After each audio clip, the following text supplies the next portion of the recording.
Brother Baker, what the same series, faith in the name of Jesus. This is about faith in the name of Jesus. And I'm gonna do a little talking about this because see, Jesus didn't minister under grace covenant. He ministered under the law. Matter of fact, he come to finish out the law. He come to finish out the law. In other words, he didn't minister under grace covenant, even though he was grace under this covenant. He was under a law covenant. He was not under the grace covenant, even though he was grace. I mean, definitely he come to bring grace to a dead Jesus come to bring grace to people didn't have no life in them, dead peoples. And so I'm gonna start right here. Matthew 9. Jesus talk. Now you got when you look at this law covenant, you should see yourself like Jesus is. Because you are the body of Christ. You've been redeemed. You're under the new covenant. You're under the great covenant. But now you're going to operate under the law, because you should be operating like Jesus operated. See, because you are the body of Christ. He's the head, but you're that body. And so you should see yourself like Jesus. You should, whatever Jesus doing on this covenant, you should be able to do it. You should be doing it. You should be doing whatever Jesus doing in the covenant. You should be doing it too. Okay, we're going to start at Matthew 9.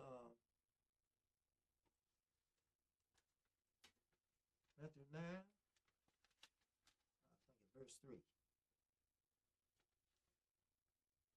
Remember, you are Jesus on this covenant. You're not under law. These people are not born again. These people are not filled with the Holy Spirit. They had not. Right now they're not living under the same covenant you live. They're living under law, but you was under grace covenant. So grace, Jesus is grace on this covenant.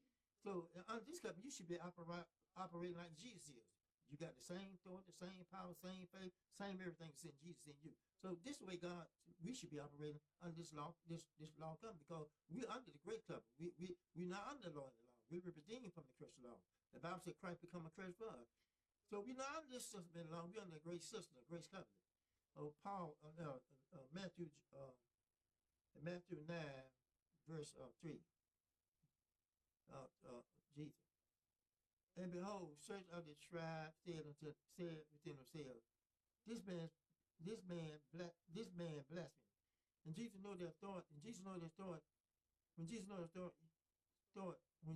their thought, wherefore think ye even your heart? He said, why do you think ye even your heart? He was talking to people. What do you think even? What is easy to say, thy sin forgiven thee, or say, arise and walk. Arise and walk. But you that you may know the Son of Man have power on earth to forgive sin. He said that you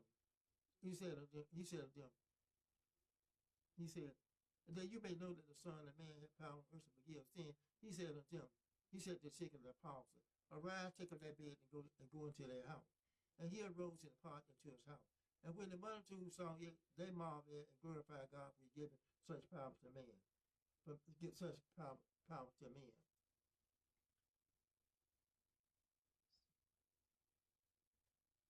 But when the multitude saw it, they marveled and glorified God for giving such power to man. And Jesus passed by. As Jesus passed. No, okay. I'm going to John 3:16. John 3:16.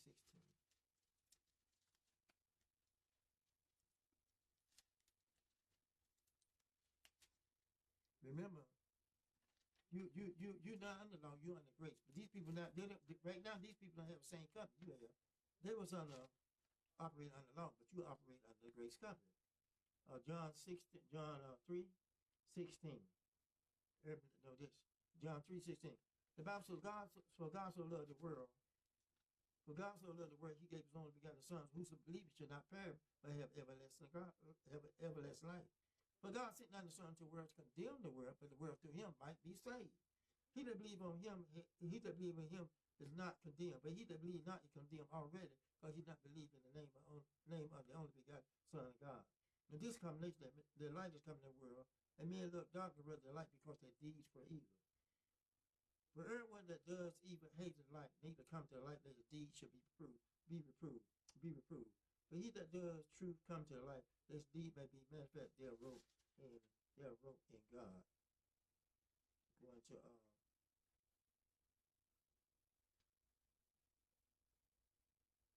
Matthew 17.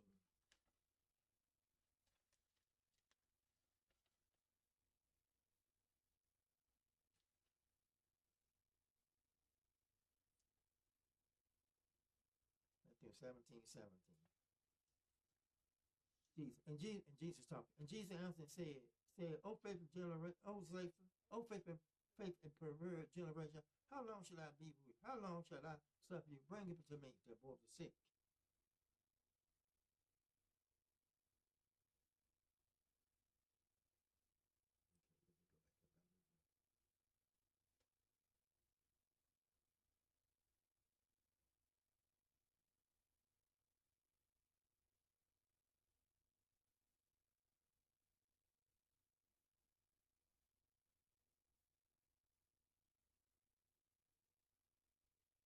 Okay, 17:17. And Jesus answered and said, O faithful perverse generation, how long shall I be with you? How long shall I suffer you? Bring him here to me. And Jesus rebuked the devil, and he departed out of him, and the child was cured from that very hour. And the disciples, then come the disciples to Jesus apart and said, why could we not cast him out? Now the disciples knew they had power to cast these demons out. But this time they didn't. Why could we not cast them out? They don't know why it didn't work with them. And Jesus said to them, because your unbelief. In other words, because you're unbelief. Brother, I'm telling you, if you have faith, then we go back to faith again. If faith is great, the mustard seed, Jesus said, you should say to this mountain, remove hence yonder, and be placed, and it shall remove, and yonder place, and it shall remove, and none shall be impossible. Jesus said, if you speak to the mountain, be removed, it should obey you. See, it takes faith to move mountains. But when you walk living in faith, you can do it. And Jesus said to them, because of your unbelief, because he could catch a demon, not because of unbelief. Brother, I'm saying you, if you have faith as a grain of mustard seed, you shall say to this mountain, be no hence, be no moving hence in yonder place, and it shall remove, and nothing shall be impossible to you. I'm going to now you got the same power that Jesus had because you've been born again. You live in the kingdom. If you live in the Jesus, you're living in the kingdom.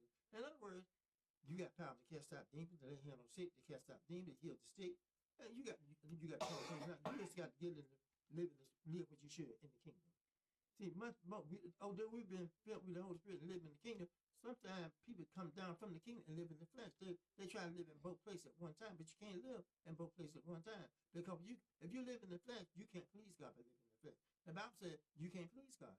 In order to please God, you got to live in the spirit. You got to know who you are. You got to take that name and faith in that name and reign over Satan, the king of life, one Christ Jesus. For name and faith give you name over Satan, his spirit of power and power. Ephesians 6 said, we wrestle not against flesh and blood, but against principality, power, and wicked spirit. So God give you power all this realm. So you got to realize you're dealing with demons and principality, power, and wicked spirit. And in the name of Jesus, faith in that name, faith in the blood, give you name over everything that move here. Like I said many times before, when they see you're the Son of God, just as much the Son of God as Jesus, them demons should bow like they bow to Jesus because they see, hey look, they know that they know that you got the power, but they don't want you to think that you do. But I'm telling you, you got power. Everything that moves here, you should not be intimidated by nothing. You should not be scared to go out of your house to go where you want to go. Because the Bible says we more than conquerors. The Bible says he opposed us by the word of power. But the Bible says we more than conquerors than him that love us. I mean, you got all this word, all this power inside you while you living a defeated life. While you living a defeated life, you got the name, you got his blood, you got his nature, you got his gift. I mean, everything's in Jesus in you.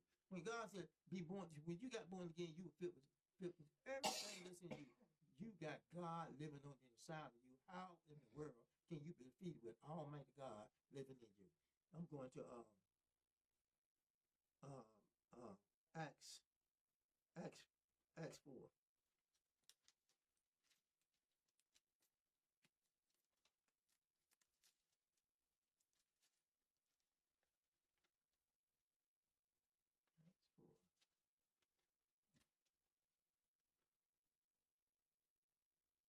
4, 12 and 13.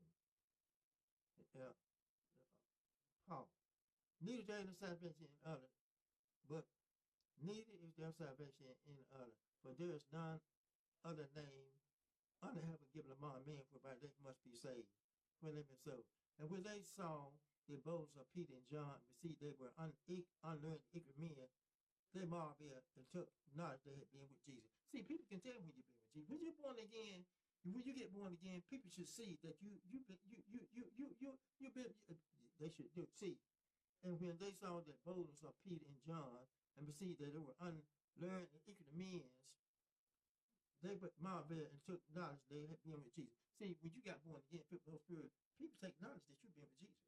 Because when you get born again, filled with the Holy Spirit, you got the same authority that Jesus had. People should see that in you. But if you don't, but you walk in unbelief and all this stuff, you won't see it. But you walk by faith, they'll see that in you. I mean, the devil see that in you. When they see you, they should see the blood of Jesus. Because the name, faith in the blood, get faith in the name, faith in the word, give you blood over all demons, principality, power, weak, and spirit. And like I said, I heard people all the time. I'm not to dwell on things, but I heard people all the time. Like even remember, I heard a couple men say while I was looking at it on TV. He said, "COVID is gone. Now you can come back to church. COVID is now no more. The COVID is no longer here." Well, I'm trying to figure out what COVID had to do with Jesus, have to do with the blood and faith in the blood anyway. Because COVID ain't nothing but a spirit. And the Bible said we got power over Satan, his demon force. In other words, COVID shouldn't be a problem to the body of Christ. We got power over COVID. There ain't nothing but a demon spirit. And what I don't understand, why could a demon spirit make the body of Christ bow? Man, that's something to look at.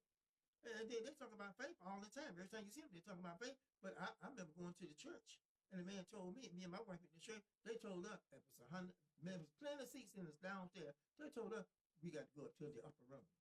They wanted us to go up to the upper room. I told them if I want to look at TV, I would have stayed at home. So I just left and came back home and looked at TV. Went right back into the upper room that day in my house and looked at TV. And so I just believe that it's sad for people to talk faith and then don't really produce what they're saying. Because the Bible said faith without works is dead. We just heard this. James said faith without works is dead, being alone. So if you don't use the faith that God gives you, it won't work. If you don't believe it, it won't work. Grace won't work if you don't live by faith and believe in it. It won't work. And we need to know that. Mark 5. Mark 5. Mark 5.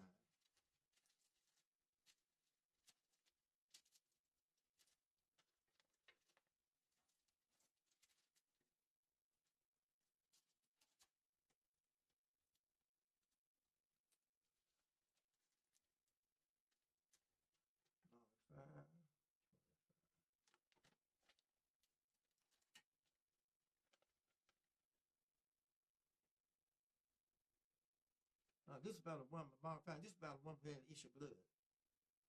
An issue of blood.